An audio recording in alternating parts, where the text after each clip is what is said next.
Bueno, así la cosa. Entonces, nosotros estamos viendo este tema, ¿no es cierto?, de acuerdo al programa. Esto está en el decreto ley 1263 actualizado. Entonces, hablábamos, ¿no es cierto?, del servicio de tesorería, de que siendo un organismo del Estado, tiene una presentación cada vez mejor en la recaudación fiscal a través de su, ¿no es cierto?, diferentes plataformas tecnológicas para facilitar el medio de pago del contribuyente.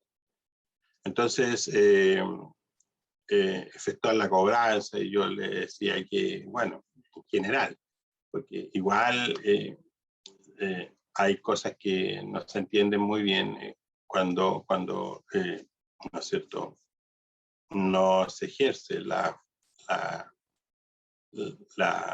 fuerza de cobro, cuando son organismos conocidos por todos, que arrastran millonarias deudas, por ejemplo, en el no pago de las contribuciones.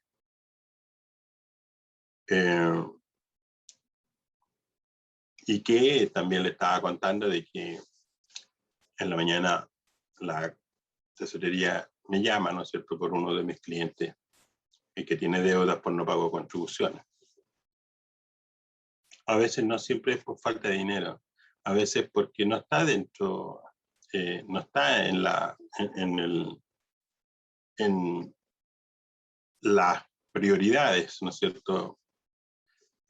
Para algunas personas, las contribuciones no es un tema, digamos. Entonces,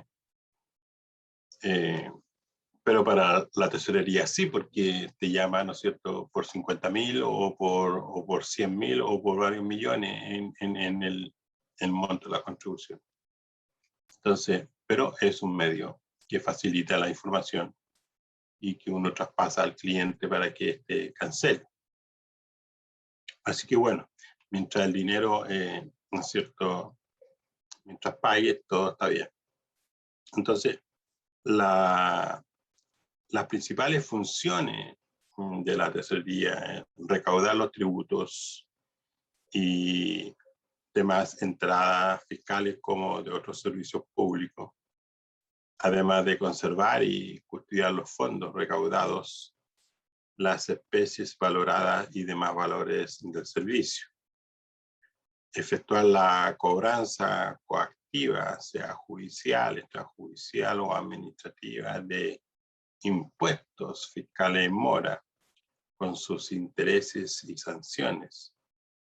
Multas aplicadas por las autoridades administrativas, los créditos fiscales a los que la ley dé el carácter de impuesto para efectos de recaudación, los créditos cuyo objetivo sea dar cumplimiento a obligaciones tributarias, ¿verdad?, cuya cobranza se encomiende por decreto, y efectuar el pago de las obligaciones fiscales y en general, ¿no es cierto?, de las entidades del sector público. El sector público también paga contribuciones, paga luz, agua, ¿no es cierto?, contrata, despide personal,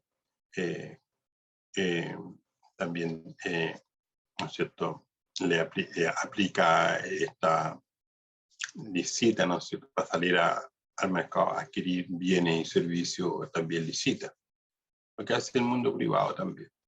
Entonces, por eso yo, cuando comencé en la mañana diciendo que no hay que olvidar que detrás de todo lo que conversemos está el dinero, y ese dinero alguien lo genera.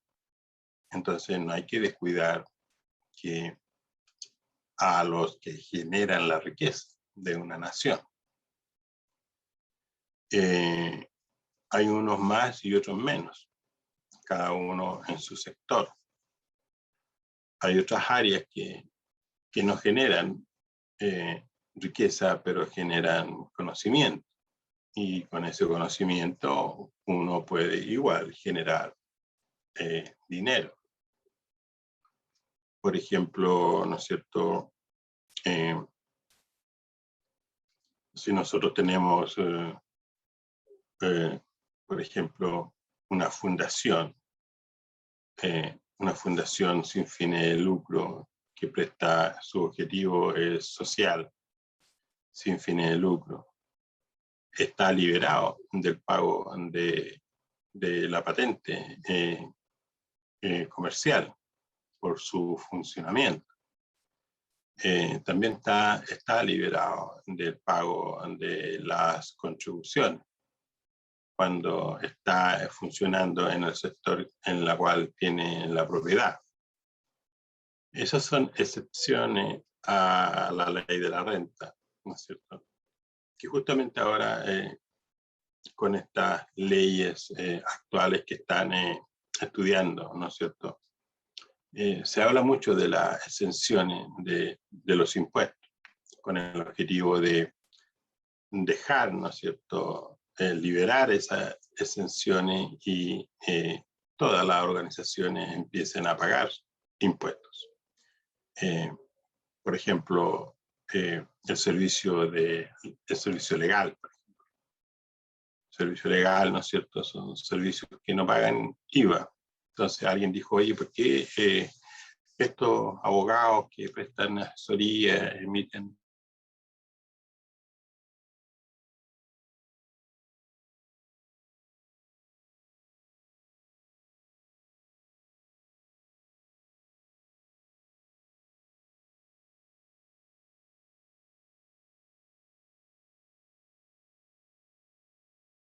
en los tiempos actuales que sí afecta a IVA?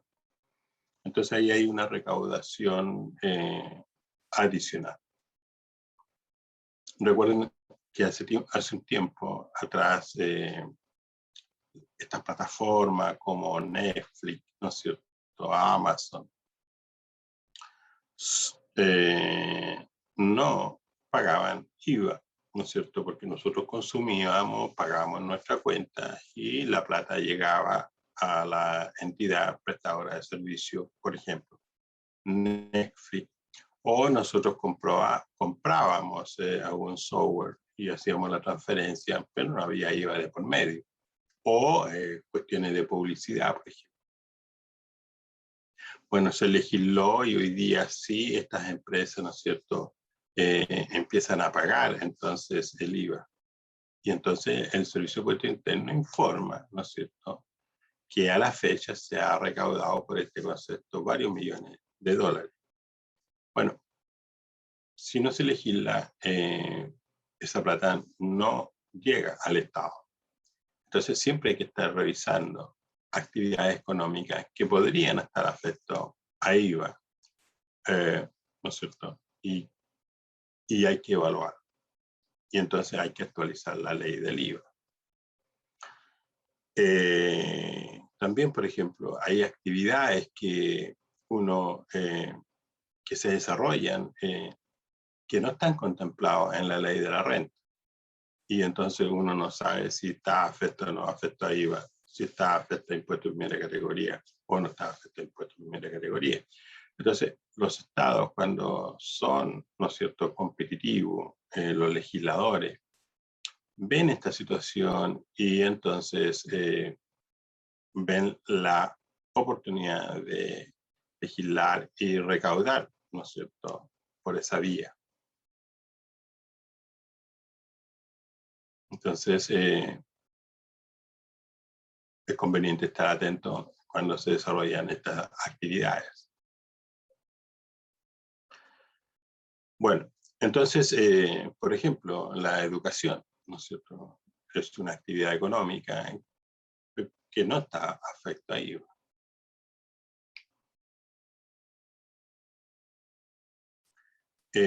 Los remedios están afectos a IVA. Los remedios para la salud están afectos a IVA. ¿No es cierto? Entonces, los libros están afectos a IVA. ¿Ok? Entonces, todo es revisable y es posible ver la factibilidad de grabar actividades, ¿cierto? Por ejemplo, el transporte de pasajeros no está afecto a IVA. Pero ¿qué pasaría si estuviera afecto a IVA? ¿Ah? Entonces, a veces hay cosas que se pueden y otras que no se pueden. Y así, sucesivamente. Entonces, hay que, para identificar la actividad económica y ver si está afecto a impuestos,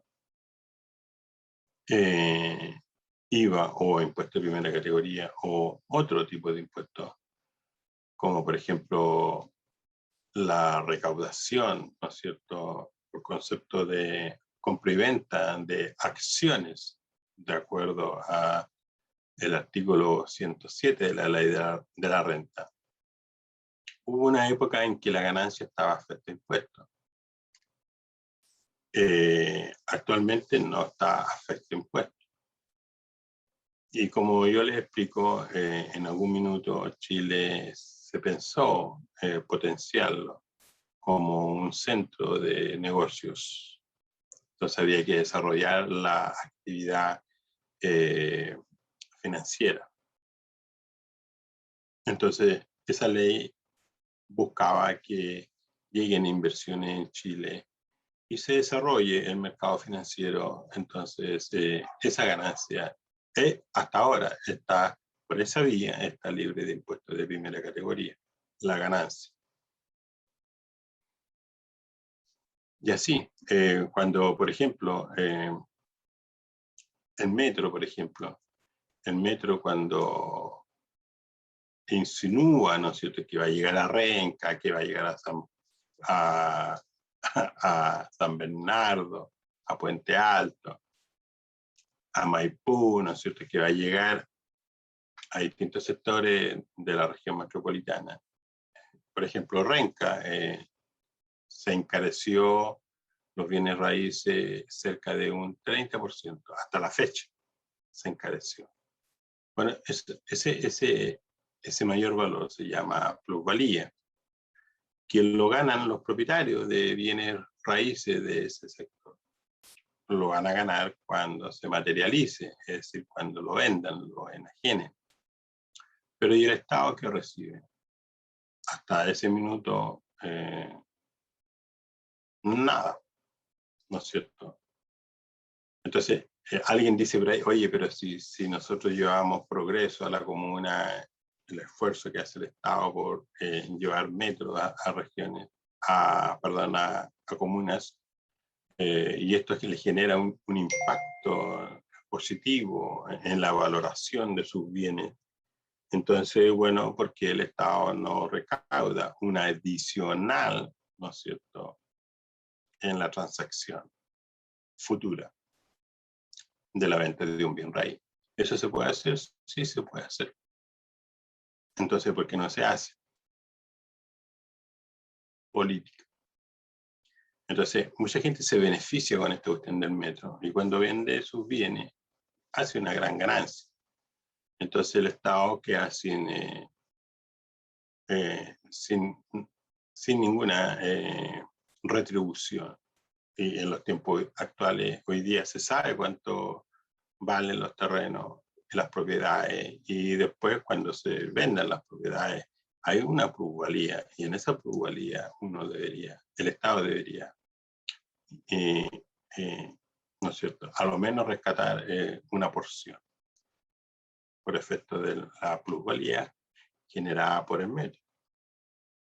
Entonces, es importante eso, que hay cosas que se pueden cobrar, dado que la tecnología permite, ¿no es cierto?, medir justamente esas diferencias en la venta y compra de la vivienda. Entonces, en la etapa de la evaluación, control y auditoría, ¿verdad?, tenemos, por ejemplo, controles jerárquicos, la propia DIPRE, Dirección de Presupuesto, Oficina de Presupuesto en los ministerios, unidades de auditoría interna y Consejo de Auditoría Interna General de Gobierno, el Ministerio de Secretaría General de la Presidencia. Todas estas son, ¿no es cierto?, entidades que controlan, ¿no es cierto?, permiten el manejo de control sobre las distintas etapas del presupuesto en ejecución. Entonces, siempre las funciones o atribuciones, limitaciones y responsabilidad de los distintos entes que participan en esta actividad de control. En definitiva, lo que tenemos son, ¿no es cierto?, organizaciones que están por mandato, ¿no es cierto?, velar por el fiel cumplimiento del uso de estos recursos económicos. Así entonces llegamos a la etapa de control, evaluación y auditoría.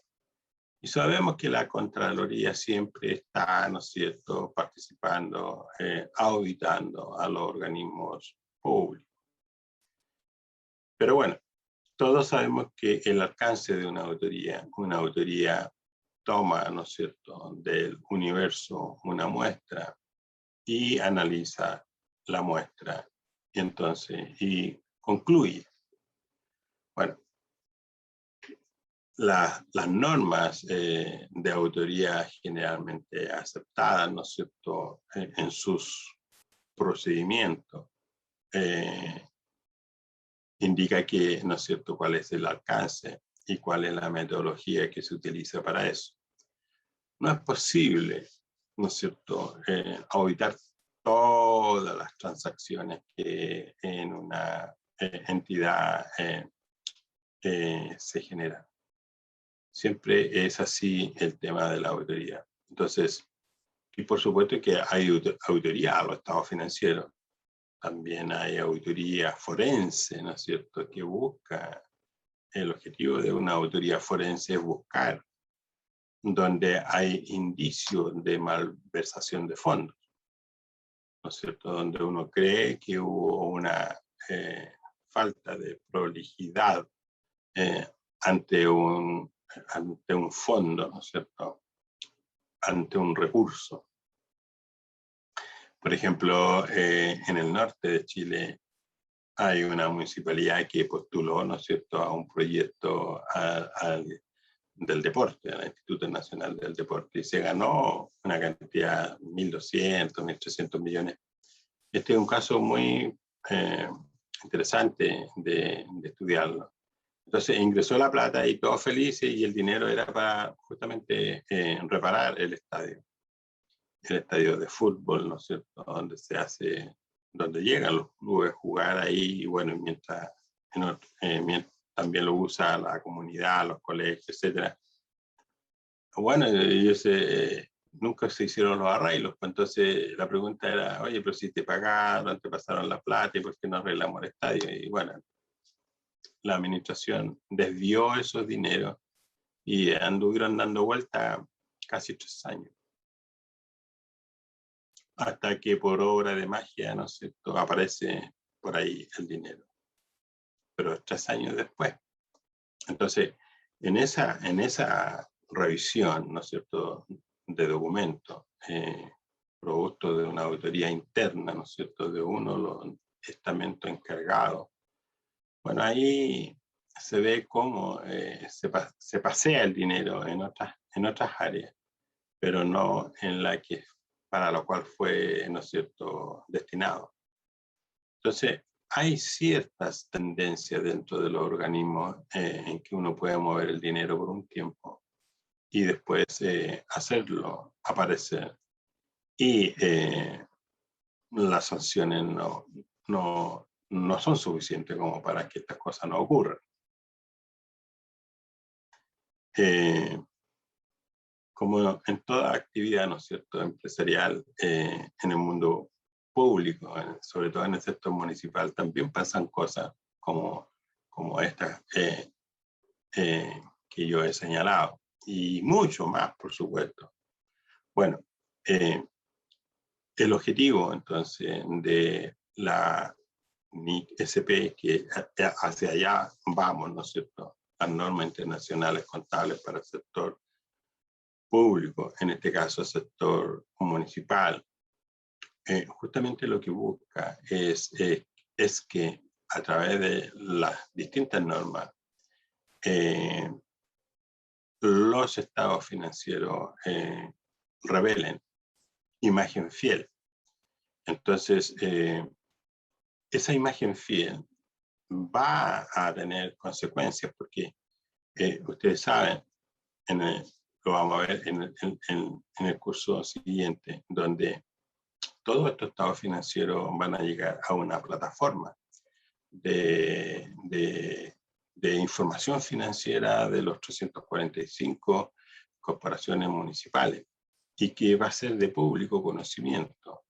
Entonces, el observatorio, ¿no es cierto?, de los estados financieros para el sector municipal va a tomar esta información y la va a contrastar. Entonces se va a crear un debate, ¿no es cierto?, potente en el uso de los recursos por corporación municipal. En Chile, hace rato que, ¿no es cierto?, viene una fuerte participación ciudadana en cuanto a este tipo de información. Y los países en general, los países desarrollados, lo que tienen es lo que nosotros recién estamos comenzando, dado nuestro compromiso internacional de empezar a revelar información financiera de todos los sectores públicos con estos estándares internacionales. Entonces, el usuario, ¿no es cierto?, de esta información financiera que las corporaciones municipales elaboran para los usuarios. Esta información financiera la elabora para los usuarios. ¿Quiénes son los usuarios? Bueno, la propia Contraloría General de la República, el Ministerio de Hacienda, el propio Banco Central, por ejemplo, también los prestatarios, los inversionistas, los proveedores de la municipalidad necesitan conocer el estado de situación financiera de mi cliente, ¿no es cierto? Yo necesito venderle a la municipalidad papel, energía eléctrica, agua, ¿no es cierto? Necesito venderle insumos para imprimir documentos, impresora, muebles, inmuebles, ampolletas, aire acondicionado, ascensores, ¿no es cierto?, vehículos. Bueno, ¿cuál es la capacidad de pago o solvencia que tiene la municipalidad? Eso, ¿cómo me informo? A través de los estados financieros. Entonces, los usuarios son los finales, los entes finales en la cual nosotros elaboramos y presentamos los estados financieros, ¿no es cierto? El balance general, el estado de resultado, el estado de flujo de efectivo, el estado de cambio en el patrimonio neto, el estado de situación presupuestaria y en las notas explicativas, el estado de cambio en el patrimonio neto de la corporación. Entonces, un usuario, un analista de los estados financieros, se especializan en estas cuestiones y lo que buscan, ¿no es cierto?, son indicadores de solvencia, de rentabilidad, de fiel cumplimiento, análisis del riesgo, etc. Entonces, un proveedor va a ser más cuidadoso en venderle a una municipalidad y entonces, porque es obligación el proveedor de asegurarse que la municipalidad cancele sus obligaciones. Y no es lo mismo pagarlo en 30 días que pagarlo en 180 o más, inclusive, ¿no es cierto?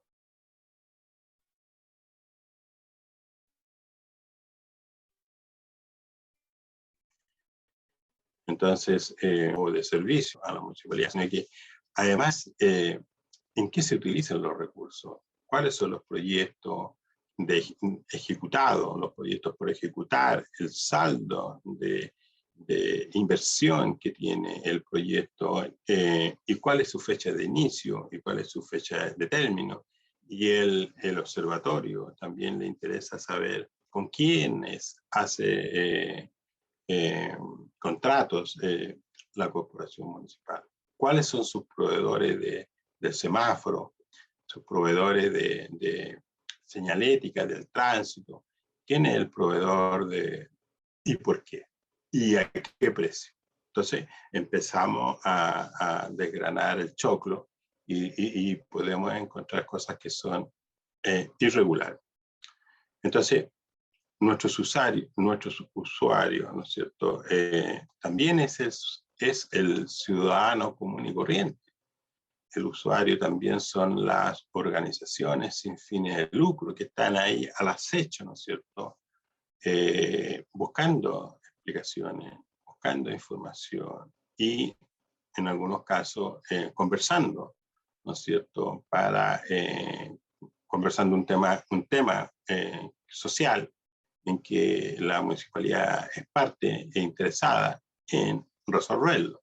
Por ejemplo, vimos cómo las municipalidades se movilizaron, ¿no es cierto?, con estas cajas, ¿no es cierto?, con víveres, ¿no es cierto? Entonces, teníamos las cajas, pero ahora había que llevar las cajas a las casas.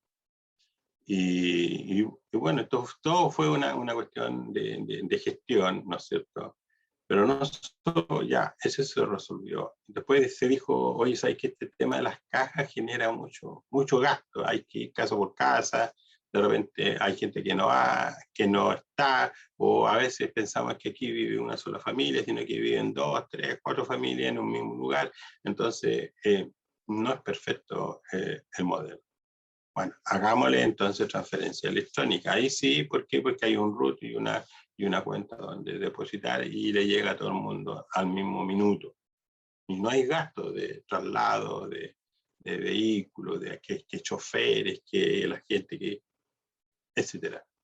Bueno, todo es perfectible, es verdad, pero esto lo fuimos aprendiendo en la práctica, ensayo y error, corrigiendo para perfeccionar la ayuda. Entonces, hay que tener tolerancia en estas cosas, sobre todo en tiempos anormales. Bueno, como toda cosa, ¿no es cierto?, los invito ¿no es cierto?, a desarrollar estas 5 preguntas, ponga a prueba su conocimiento, que es una cosa que se va a empezar a repetir en cada clase, ¿no es cierto?, en donde ustedes van a tener que trabajar. Yo entiendo que siempre el primer curso, el primer día, los grupos no están formados. La idea siempre es que la contabilidad esté trabajada en grupo, ¿no es cierto? La contabilidad debe ser no solo trabajada, sino que estudiada en grupo. Entonces, ese es el modelo. Entonces, en grupo, yo entiendo que ahora ustedes no están agrupados, sin embargo, usemos la tecnología, ¿no es cierto? Y por último, ¿no es cierto?, por el chat, ahí ustedes se pueden conocer. Y vamos respondiendo a las preguntas del 1 al 5, de acuerdo al decreto ley 1263. ¿Cuál es la idea? La idea es que usted tenga el texto, ¿no es cierto?, el decreto ley 1263, si no lo tiene, lo busca en Google y lo baja. Entonces responde estas 5 preguntas. ¿Cómo voy a responder? Entonces uno dice, la metodología es importante. El texto, ¿no es cierto? Usted va a citar la ley 1263, párrafo tanto, y estamos. Entonces, el presupuesto, por ejemplo, la contabilidad y la administración de fondos estarán regidos por normas generales que aseguren la coordinación y la unidad de la gestión financiera del Estado. Entonces, ¿qué es lo que voy a hacer? Voy a ir a ver mi texto, la ley 1263, voy a ir a la página, al artículo, y voy a decir falso por esto o verdadero por esto. El decreto de ley 1263, párrafo o artículo, ¿no es cierto? 1, 2, 3, depende de donde usted esté leyendo. Con eso usted responde. ¿Vale? Entonces, siempre va a ser así, siempre tiene que ser con el texto. ¿Por qué? Porque, insisto, la contabilidad actual exige, ¿no es cierto?, que nosotros usemos un método, una metodología para responder las preguntas, las dudas. Hay que ir abandonando este asunto de que, no, si nosotros lo hacemos así, y porque allá donde yo trabajé se hacía así, o porque me lo dijo Juanito, entonces Juanito me dijo que esto era falso por esto. No. En este curso, usted, conmigo por lo menos, va a usar el texto y va a responder con el texto. Lo que dice el texto, usted lee, si le parece que es verdadera, pondrá verdadera de acuerdo al párrafo tanto. Y si le parece falsa, lo mismo. Si usted va a leer el texto y va a responder que es falsa porque en el artículo tanto señala tal cosa. Entonces, ¿qué es lo que se busca a través de la metodología que yo le estoy indicando? Primero que todo, que las personas que trabajan en contabilidad respondan de acuerdo a lo que dice el manual y no que respondan de acuerdo a la cultura que arrastran, ¿no es cierto?, de acuerdo a su experiencia laboral. Entonces, yo no quiero polemizar el tema, no quiero desconocer la cultura, no la quiero desconocer, la cultura contable, me refiero a la experiencia laboral, me refiero, no es tema. El tema para mí es el futuro, y el futuro, los problemas complejos se resuelven con certeza, y la certeza la da el manual. Si el manual algún día señala algo impropio, se detecta y entonces debemos esperar el nuevo manual, ¿no es cierto? La nueva resolución que la Contraloría nos va a entregar. Entonces, les pido, por favor, siempre trabajar con los manuales. Los manuales son para ser usados, para ser leídos y ser dominados. Imagínense usted cuando va, ¿no es cierto?, se compra su automóvil 0 kilómetros, ¿no es cierto?, porque no se aguantó, hizo su inversión. Bueno, el automóvil trae un manual. Entonces, ¿y el manual para qué le sirve? Bueno, para que usted tenga conocimiento de lo que tiene bajo su responsabilidad, que es el automóvil. Entonces, el automóvil le indica el tablero, ¿no es cierto? ¿Qué significa cada luz cuando esta se enciende en el tablero? Entonces, si se enciende la luz de la bandeja, eso quiere decir que usted va al manual y quiere decir que está sin aceite. Cuando le sube la temperatura, ¿no es cierto?, del motor, del radiador, bueno, eso quiere decir que le falta, ¿no es cierto?, el líquido para, ¿no es cierto?, que se utiliza para el radiador. Cuando la luz, ¿no es cierto?, de las puertas están en el tablero, significa que las puertas no están bien cerradas. Y así le va ayudando, ¿no es cierto?, a prevenir situaciones. Entonces, el manual, en este caso, este decreto ley 1263, le dice lo que es la administración financiera del Estado y con sus artículos un alcance con respecto, ¿no es cierto?, al tema de la administración de fondos, con el tema del sistema contable, de la administración financiera, le va diciendo. Entonces, solo con los documentos, ¿no es cierto?, a disposición es que yo me atrevo a responder. Ahora, si una persona domina el manual, claramente lo requiere menos. Sin embargo, hay que identificar la fuente. Entonces, eso es más difícil, ¿no es cierto? El párrafo, el artículo y la ley que lo señala. Entonces, cuando estemos trabajando con la resolución 3 del año 20, que es, la resolución 3 son las políticas contables de la corporación municipal que usted hoy día tiene, ¿no es cierto? El manual del plan de cuenta es un manual que está actualizado de acuerdo a las NIC SP, es decir, incorpora, ¿no es cierto?, nuevos códigos y nuevas cuentas que están, que usted no las conoce. Sin embargo, en ese manual señala, le da el código, le da los distintos niveles, del 1 al 5, y después denomina, ¿no es cierto?, o define, ¿no es cierto?, los conceptos de grupo, subgrupo y la cuenta en sí, el rubro, ¿vale? Y entonces, esa es la forma de trabajar en contabilidad, con seguridad.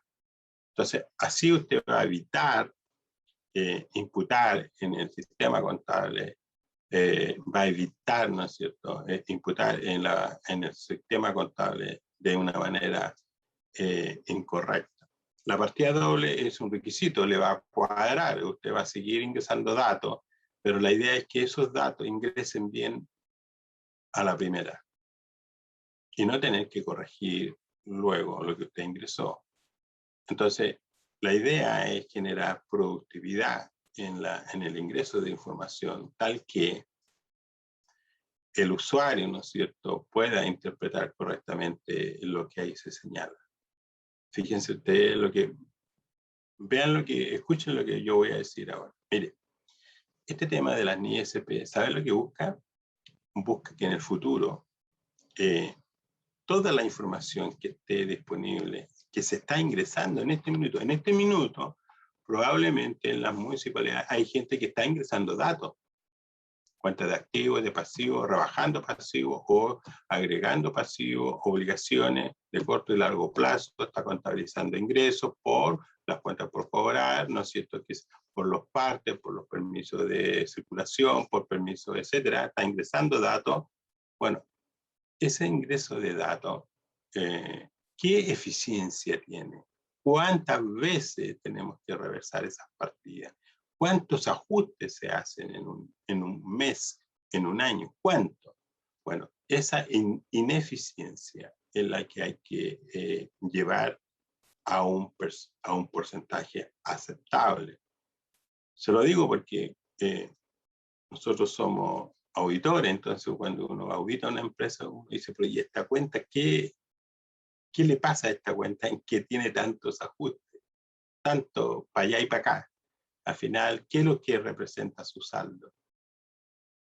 ¿Vale? Entonces, ese es el gran desafío que tenemos que mejorar en cuanto a la eficiencia, a la eficacia o productividad de las horas HH que uno le dedica en el ingreso de datos al sistema contable. ¿Vale? Así que eso. Bueno, los invito entonces a ponga a prueba su conocimiento con respecto a estas 5 preguntas. Yo voy a estar atento aquí. En un par de minutos volvemos y ustedes me van diciendo cómo vamos. ¿Vale? Bien. Entonces, esto está en el decreto de ley 1263 y usted puede leer lo que ahí señala. Bueno, veo por el chat que ya estamos casi listos. Entonces, veamos. La 1, ¿verdadero o falso? Pueden levantar su micrófono si lo desean.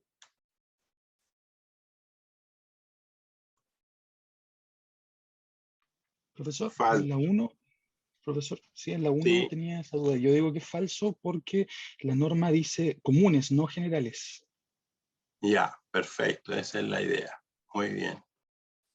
La 2.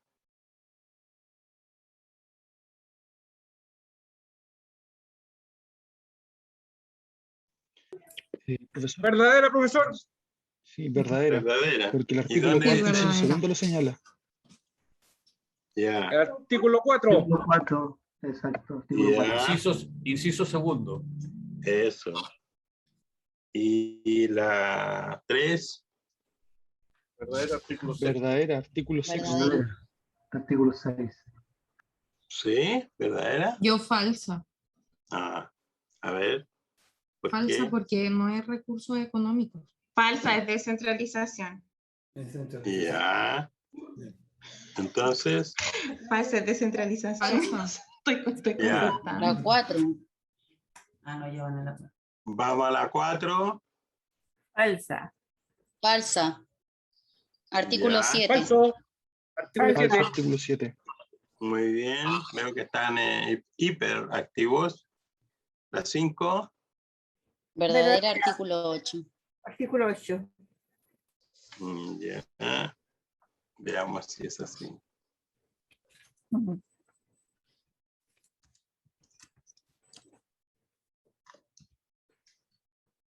Ya. Vamos por la 6 entonces. Ah.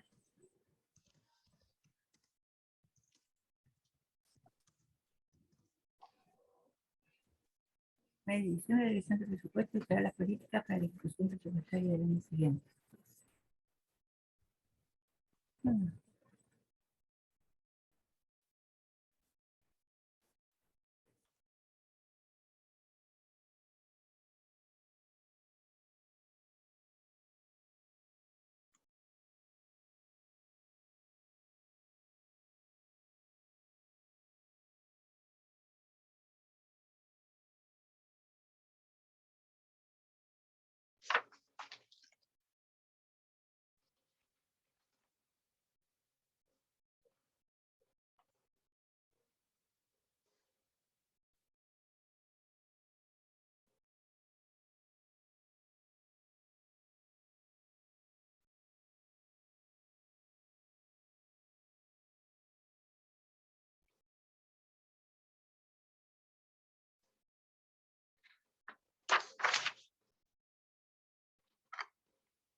La 6 sería falsa, profesor. La 6. Sí. Porque el artículo 14, inciso segundo, dice que durante el mes de diciembre la Dirección de Presupuesto dictará las normas y no las políticas para la ejecución del presupuestario del año siguiente. Perfecto. Perfecto. Muy bien.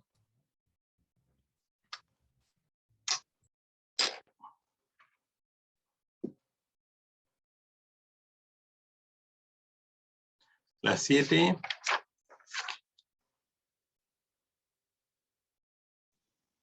Falsa, profesor.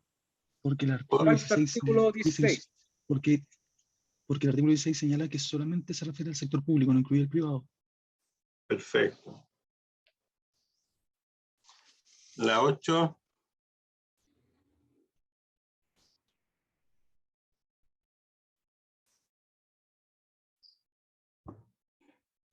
Verdadera, profesor. Ya. La 9.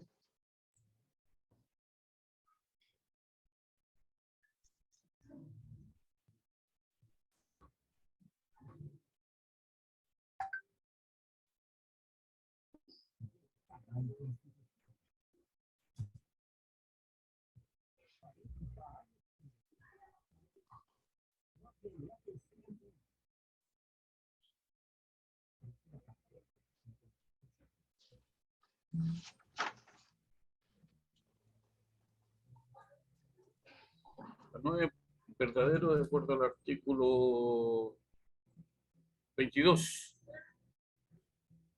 Ya.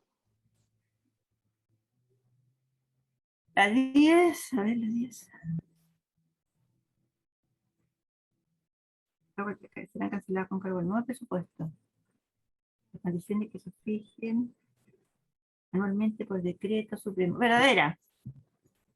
Artículo ¿Cuál? 24. Artículo 24. Ya, Verdadera. veamos si eso es verdad. Ahí está.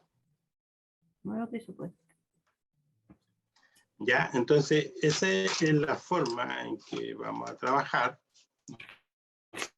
¿Cierto? Ahora, yo llevo, para que ustedes sepan, este método muchos años, que yo hago clases de estas cosas. Entonces les pido al alumno que lea el texto y desde ahí responda. Entonces, se ganan dos cosas. Se gana una que uno conoce el texto y lo lee, y también mide la capacidad, ¿no es cierto?, de ¿Cuál fue la cuestión? Pues, entender lo que ahí está, el alcance, la definición. Entonces, y también logra, de alguna manera, reconocer, ¿verdad?, diferencias entre una palabra y otra. Así que bien, los felicito. Sigamos entonces. Vamos ahora a este artículo, el decreto de ley, ¿no es cierto?, 854, donde habla de las clasificaciones presupuestarias. Ya, entonces determina clasificaciones presupuestarias el decreto supremo 854 del 2004, corregido, ¿no es cierto?, a la fecha 2014. Entonces, las clasificaciones presupuestarias. ¿Qué tenemos en estas clasificaciones? ¿No es cierto? Lo que tenemos son una clasificación institucional, ¿no es cierto?, por objeto de naturaleza, por moneda, por iniciativa de inversión, por grado de afectación presupuestaria. Entonces, en las clasificaciones presupuestarias, en este decreto supremo, están señaladas, ¿no es cierto?, las clasificaciones por grado de afectación presupuestaria. Está, ¿no es cierto?, parte por el título 1, clasificación de la institucionalidad, después 2, por objeto o por naturaleza, después 3, ¿no es cierto?, por moneda, clasificación por iniciativas de inversión, y clasificación por grado de afectación presupuestaria. Y así entonces vamos avanzando. Y cuando hablamos, por ejemplo, dentro de la clasificación por grado de afectación, llegamos, por ejemplo, al tema de los ingresos, ¿no es cierto? Llegamos al tema de los ingresos. Entonces, en los ingresos, nosotros vemos que tenemos, por ejemplo, impuesto a la renta. El impuesto a la renta, en una asignación, dentro del impuesto a la renta tenemos los impuestos de primera categoría, que son los que pagan las empresas. Las empresas, ¿no es cierto? En Chile nosotros tenemos dos regímenes tributarios, que es el 14A, semi-integrado, donde las empresas, la tasa del impuesto de primera categoría es 27%, y este impuesto que paga la empresa es crédito para los dueños un 65%, y el 35% restante es un impuesto a restituir. Entonces, por eso se llama semi-integrado, porque no logra la integración total. ¿Y qué es la integración total? La integración total se genera, por ejemplo, en el régimen del artículo 14, letra D de dedo, número 3, donde ahí el impuesto de primera categoría es de el 25%, de acuerdo a la ley 21210 de febrero del 2020.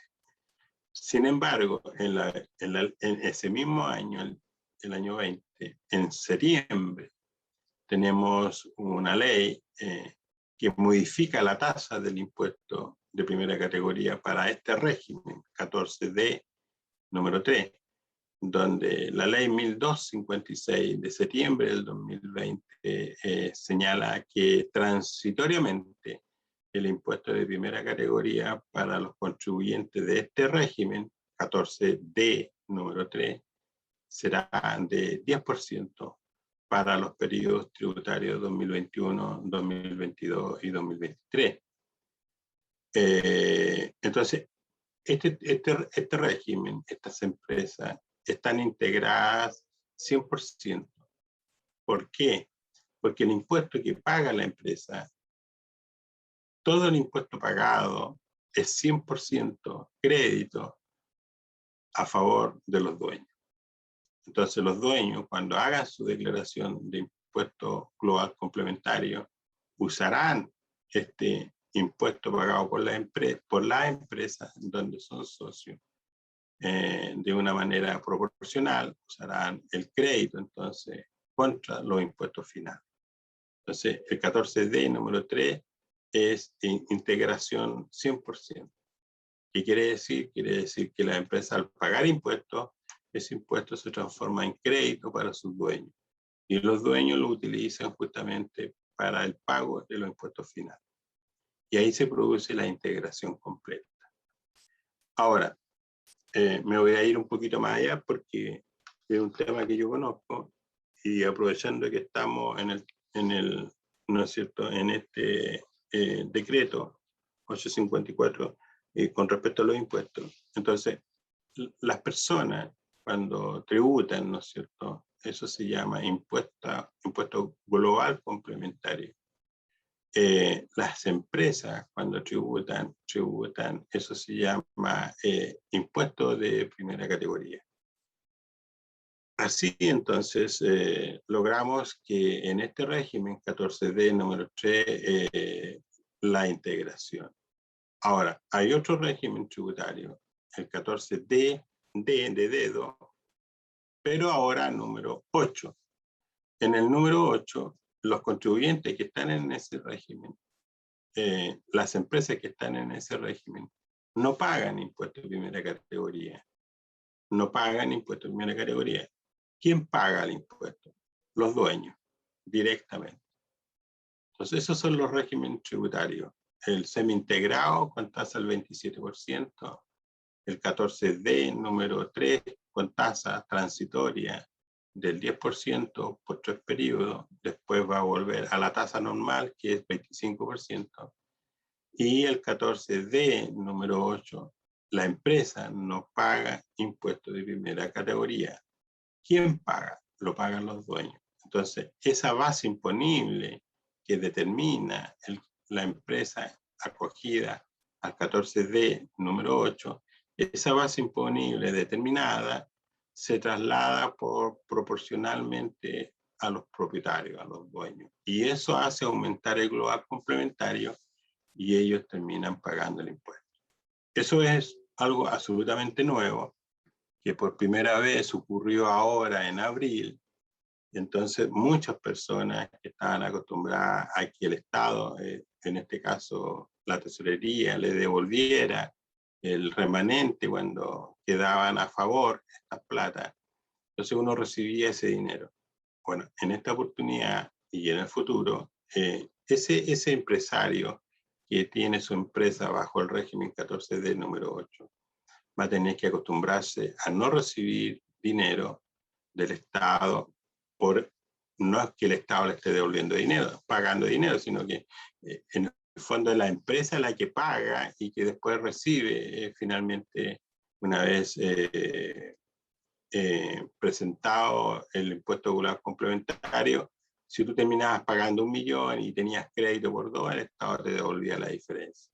Entonces, esa vuelta del dinero, que primero yo le pagaba al Estado después la persona hacía su declaración de impuestos, pagaba sus impuestos con los impuestos pagados por la empresa, le quedaba un remanente y como el Estado había recibido ese dinero, ahora se lo devuelve. Entonces, esa vuelta larga del dinero, hoy día se corta esa forma de hacer declaraciones de impuestos. Y entonces es mejor que el Estado lo que reciba, después no lo tenga que devolver. Entonces, eso un poco. Y si va a devolver, va a ser bastante menos ese movimiento. Porque piensen ustedes en la productividad. Si yo le paso plata al Estado, sabiendo que le voy a pedir después de vuelta el dinero, es como que yo le pase a la municipalidad dinero para que la gaste, para después, por ley, la tiene que devolver. Entonces, genera un problema gastar dinero que no sabemos si son tributos a pagar. Sin embargo, el Estado usa ese dinero y después lo devuelve, pero eso tiene una ineficiencia, ¿no es cierto? Entonces, de manejo del dinero.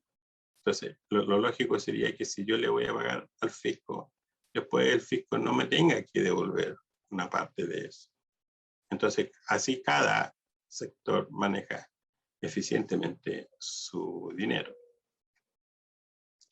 Bueno, entonces le estaba conversando del impuesto de primera categoría y también tenemos otros impuestos que se llama impuestos de segunda categoría, que son los sueldos, ¿no es cierto? Los sueldos, los que uno recibe por la jornada, ¿no es cierto?, laboral, cuando somos activos.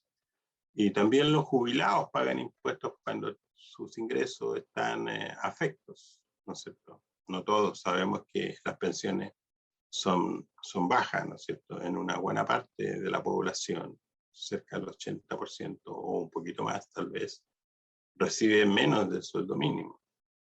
Entonces, bueno, ahí hay un tema que me gustaría que lo tomáramos con responsabilidad, ¿no es cierto? Si yo trabajo poco, mi pensión es baja. Si yo trabajo mucho, mi pensión se acerca un poco, ¿no es cierto?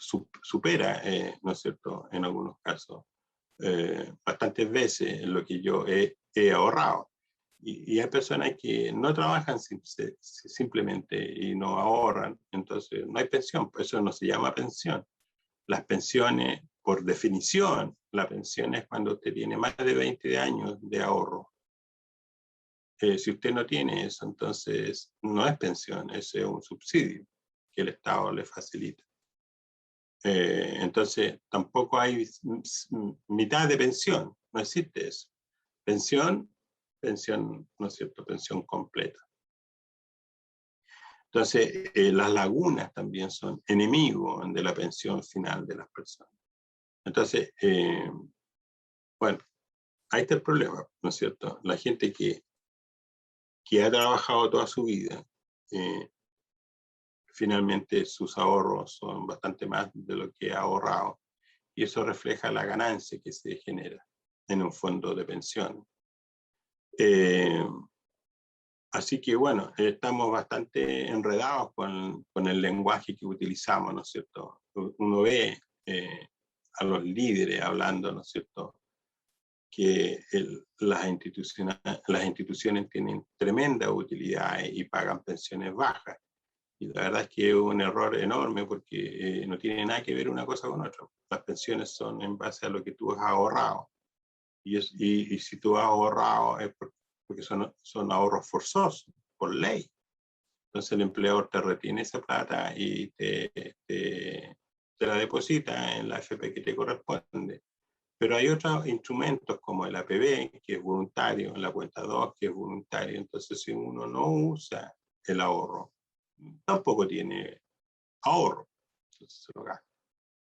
Y así, entonces hay varias cosas que son duras, pero necesitamos sincerar y hablar con la verdad, ¿no es cierto? Entonces, la mentira siempre no es bueno en la gestión empresarial, porque al final todo se evalúa con números, los números no mienten, así que nacen, ¿no es cierto?, producto de una ecuación. Entonces, tenemos, ¿no es cierto?, ingresos por conceptos de impuestos de primera categoría que pagan las empresas. También tenemos ingresos por concepto del impuesto de segunda categoría que pagan las personas, ¿no es cierto?, por su sueldo o por servicios a través de honorarios. También tenemos, bueno, el impuesto global complementario, tenemos el impuesto adicional, tenemos ingresos, ¿no es cierto?, por eso se llama por los gastos rechazados, de acuerdo al artículo 21 de la Ley de la Renta. Por ejemplo, todavía existe eso, pero por ejemplo, las empresas cuando pagan, ¿no es cierto?, o cuando hacen desembolsos en aquellas cosas que no tienen que ver con el giro de la entidad, entonces eso se castiga con un 40%. Y eso se paga a través de la ley del impuesto a la renta, en abril de cada año. Eso es el artículo 21 de la ley de la renta, en la parte que afecta, ¿no es cierto?, con tasa al 40%. Imagínense, si yo me gasto 1 millón de pesos en gastos rechazados, bueno, en realidad lo que estoy gastando es 1.400.000, porque los 400 los voy a pagar en abril del próximo año, junto con el impuesto de primera categoría. Bueno, y también hay ingresos, ¿no es cierto?, por término de giro. Cuando las personas desarrollan una actividad económica y después no les fue bien o por otras razones, cierran la actividad económica, también ahí se genera un ingreso, porque siempre hay cuentas por pagar, siempre hay impuestos, siempre dentro del balance hay partidas que no han pagado impuestos. Entonces, cuando uno hace término de giro, termina pagando el impuesto. Como ustedes pueden ver, el tema de los impuestos es un temazo, porque yo así como medio en broma, ¿no es cierto?, pero en la verdad, usted cuando nace comienza el problema de los impuestos, ¿no es cierto? Alguien paga el derecho. Usted va al registro civil a registrar al bebé y, bueno, tiene que pagar un impuesto. Y ahí comienza el tema de los impuestos del bebé.